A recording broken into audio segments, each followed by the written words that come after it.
Hai लोगोफोर दिनै आङो रायमना ओनसोलावहाय पेन्जिलिन रिजर्टआवहाय आङो नुजाफैदों आरो दिनै आङो बे पेन्जिलिननि भिउखौ देखायनो थाखाय आं बेयावहाय नोंथांमोननि सेराव दिन्थिनो ब्लगिं लाबोदों। बिराद मोजां भिउ। मथा-मथि दिनैसो आङो फार्स्ट टाइम फैनो हादों आरो आङो नै बेयावहाय बिफाङाव लाइट दङ। दा माने डेक'रेसनाबो मोजां आरो बिराद नामजादा जोंनि रायमना नेशनेल पार्कनि थाखाय। रायमना नेशनेल पार्क जानायाबो बिराद मोजां जादों। बिराद लाइट दंनो गेटआव, गेट मोखाङावनो मोननै बेयाव लाइट दङ, ओरैबो दङ माने गेट एन्ट्रि बेजों हाबोब्लानो बिनि सिगाङावहाय लाइट दङ। माने न'फ्रा मथा-मथि फरेन स्टाइल आरो हरै नोङो आलासि दोमसि जिरायनो हागोन। वेटिं सेट होनो बेखौ, माने रेस्ट हाउस। ओरै नै गार्डेन दङ, ओरैहाय मानसि दङ जिरायदों, माने दुखु-सुखु जिरायनायजों लोगोसे एक्सप्रेस खालामलायगासिनो दं आरो खालामलायनो हायो, एक्सप्रेस खालामलायनो हायो। बेयावहाय गासैबो मेटारफोरखौहाय नोङो लोगोफोरजों शेयार खालामनानै रायलायनो हायो। दा नै बिराद मोजां पर्दा दंलायो नै। ओरै टयलेट दङ, नै ओरैहाय टयलेटजों लोगोसे टेंकिबो बसायनानै दं। दा नै सोरबाफोर नुवाखैबा रायमना डाइरेक्सना रायमना नेशनेल पार्क, जोंनि वेस्टार्न रेन्ज रायमना माने आसाम बेंगल बर्डारथिंजाय जमदुवार गोलैयो लकेसना। बेजोंहाय जों जमदुवारावबो थांनो हागोन। बिनि लामा सेरावहायनो रायमना ओनसोलाव माने बे पेन्जिलिन रिजर्टआ गायसनजानाय जादों। ओरैहाय माने केन्टिन दङ। बे केन्टिनावहाय हाबनानै बायदिसिना जाग्राफोर जानो हागोन।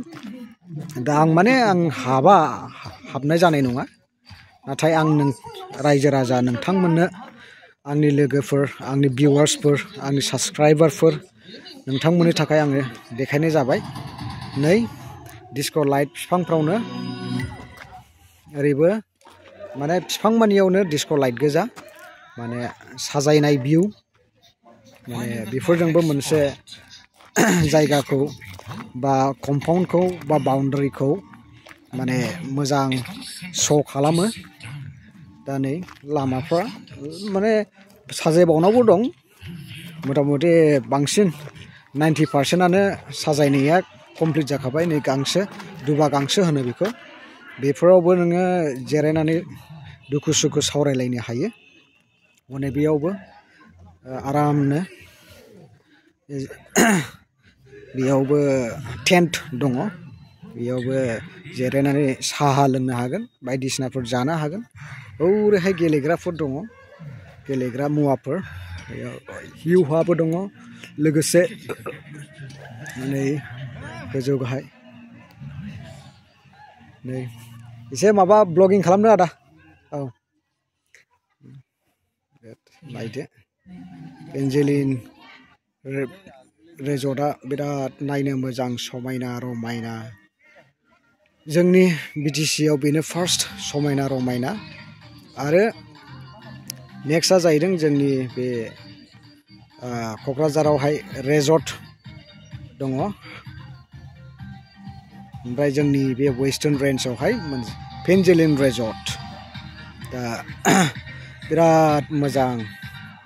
बैयो माने गेट बाउन्ड्रि, गेट एन्ट्रि, बैयो माने हाबजेननाय गेट, बेजोंनो फैनो हागोन। माने सोनाबनिफ्राय सानजाथिंजाय फैनो हागोन आरोखि। नैबेनो दङ, फैलायो बिराद मोजां। बयबो फैलायो, नायफैयो, भिजिट खालामो। ओमफ्राय नै राइन' दङ, राइन'बो मुसुखा बसायनानै दोनदों। ओमफ्राय लोगोसे रायमना नेशनेल पार्कखाय माने बिनि मुङाव माने मैदेर सायजान मुसुखा महरै माने बेखौहाय बेयाव बसायनानै दोनदों। बिनि मुसुखाया बिराद नायनो मोजां, खिन्थु मोगथाङाव बिराद गिथाव बाथाव। नाथाय बियो अरिजिनेल इलिफेन्ट नङा, बियो माने मुसुखासो दानानै दोननाय। दा नैबे राइन' बेबो मुसुखासो लोगोफोर, नायनानै गिनो नाङा। नै बिराद लाइटजोंनो मा एसे समायना रमायना नुयो नै बिराद लोगोफोर।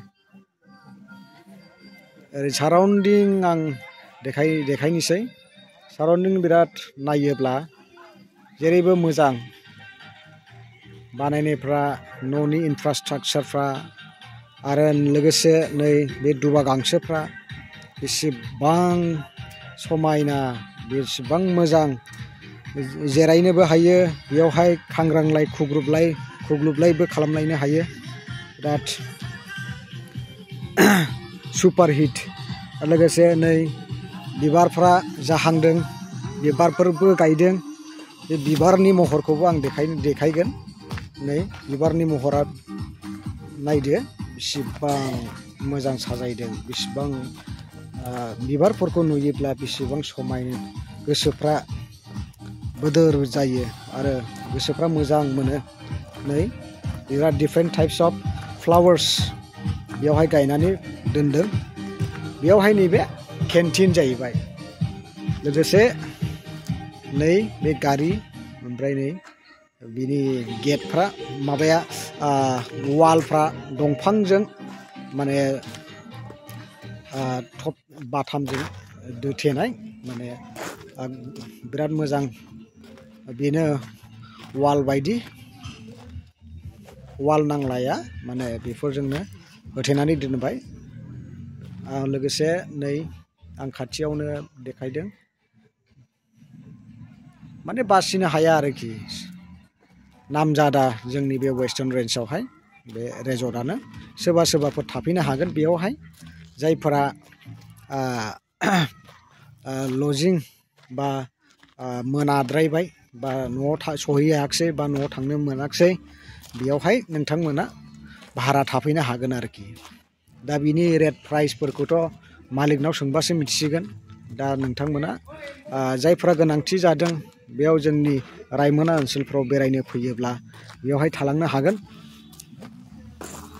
दा भिडिअ'आ गोलावानो जाबाय, बा भिडिअ'खौ आङो बिसिमावनो फोजोबनोसै। लोगोफोर, आंनि भिउवार्सफोर, साबस्क्राइबारफोर, नोंथांमोना मोजां मोनदोंब्ला आरो लाइक खालाम, साबस्क्राइब खालाम, आरो शेयार खालाम, आरो कमेन्ट खालाम लोगोफोर। दा बिसिमावनो दोनथ'बाय, बयखौबो गोजोन्थों।